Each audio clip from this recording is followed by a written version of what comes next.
ঠাকুরপুকুর বেহালা জোকা ওই জায়গায় একটা পুলিশ অফিসার কোয়ার্টারে বাস করে, হিন্দু মানুষ।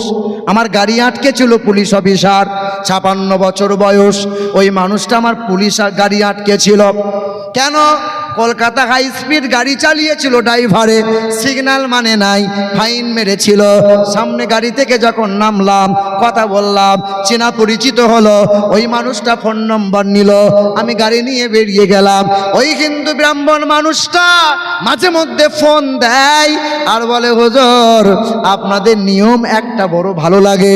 আপনাদের ধর্মে যখন কেউ মারা যায়, সে যদি নামাজিও নাও হয়, সে যদি হারামও খায়, তাকে কেউ গোসল না দিয়ে, জানাজা না দিয়ে কবর দেয় না।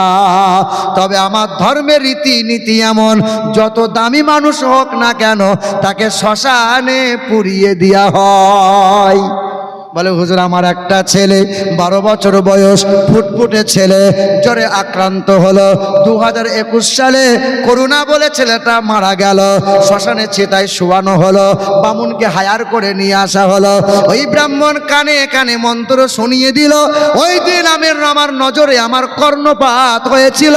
ব্রাহ্মণ যে মন্ত্র শোনাইল, ওই মন্ত্রে আল্লাহ আর নবীর নাম বলতে হয়েছিল। ব্রাহ্মণ কানে কানে ছেলের কানে শুনিয়ে দিল। ওই ছেলেকে শ্মশানে শুইয়ে দেওয়া হলো, উলঙ্গ করে দেওয়া হলো, কাঠগুলো তার বুকের ওপর শুইয়ে দেওয়া হলো, আগুনটা মুখে লাগিয়ে দেওয়া হলো।